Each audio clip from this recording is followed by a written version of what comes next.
Let's learn how to set up the Datavideo TP-900 teleprompter for PTZ cameras. Now it might look complicated to set up, but I promise you it's going to be easy to assemble and mount your PTZ camera. It will look like this when you're done and take about 15 to 20 minutes to set up. Let's get started. First, open the box. The first layer is a teleprompter glass. Handle it with care and set it aside. Next, there is a layer with support bars. Put this to the side and keep the bars in place for organization. Then you will see the smart teleprompter monitor and accessories. Lastly, there is the layer with the metal base tray. This is the foundation of the TP-900. Keep all the large items in their foam layers so they're easy to find and organize your hardware to quickly get what you need when you need it. The first step is to get the TP-900 base tray out of the foam and set it on a table. Don't mount it on a tripod yet. Take the 4 longest support bars and 4 of the M6 14mm screws to secure the support bars through the TP-900 base tray. Line up the drilled holes on the side furthest away from the TP-900 base tray.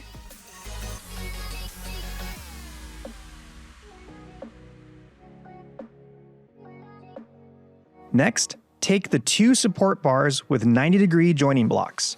Remove the circular plastic cover caps and set them aside.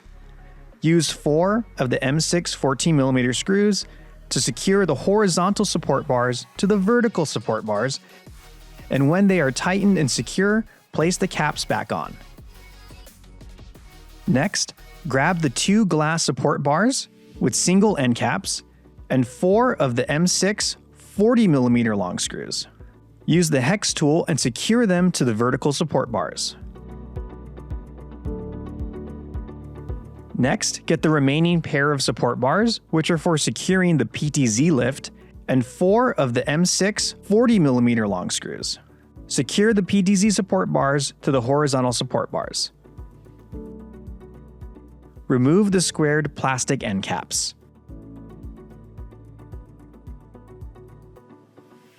Next, take the PTZ Lift and the longest 1/4-inch screw with the round knob.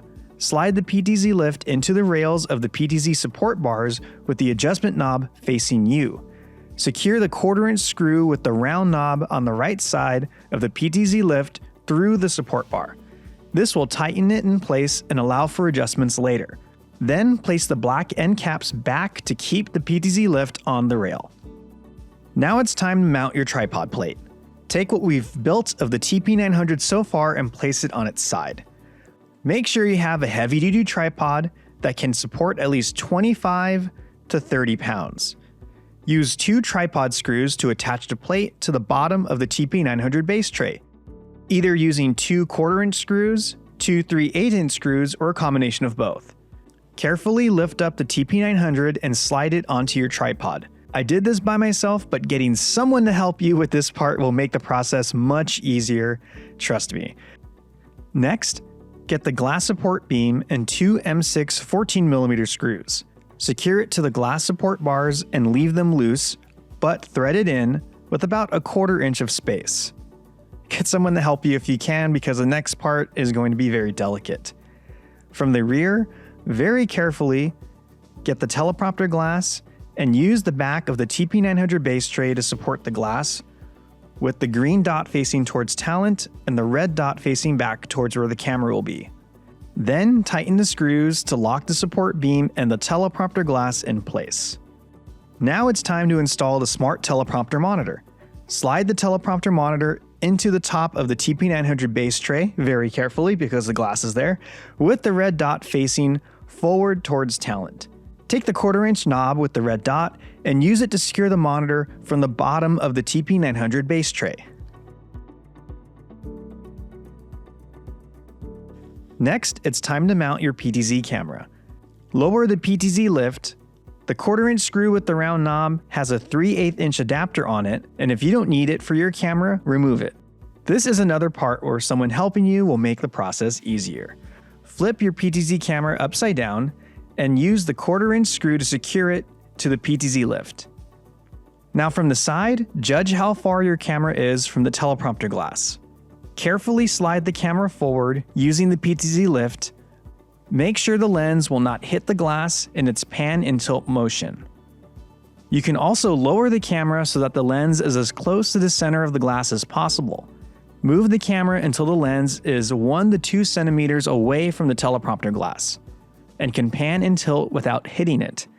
This will help you get a wide-angle shot that does not have the teleprompter or the TP-900 in the frame. Now plug in the power, Ethernet cable for control, HDMI or SDI cable for video, adjust dip switch settings, everything you need to physically do to adjust your camera now, and make sure it's connected and working, since it will be harder to access after the hood is installed over the camera. Next, get the teleprompter hood with the Datavideo logo facing forward towards talent, and slide it over the top of the TP-900 frame you just masterfully built, and cover it completely as shown. There are magnetic tabs on the bottom to secure it to the metal frame. Adjust the loose parts of the hood, and get enough slack in the material to secure it over the glass support bar and screws. Now the TP-900 is completely assembled. Go into the menu of your camera, and flip the camera image horizontally and then vertically. For the PTZ 285 and PTZ 305 4K tracking cameras, go to the menu, then Image, and flip the horizontal and vertical axis. Now your video image will be oriented properly. The last step is to power on your monitor and connect it to a network. We have a full tutorial on how to use your Datavideo Smart Teleprompter monitor on the TP-900 in the description below. There are also more resources in the description below to help you get the most out of your Datavideo TP-900 teleprompter solution for PTZ cameras. Visit datavideo.com to learn more about our teleprompter solutions and accessories. Follow us on social media for the latest news and production tips from Datavideo.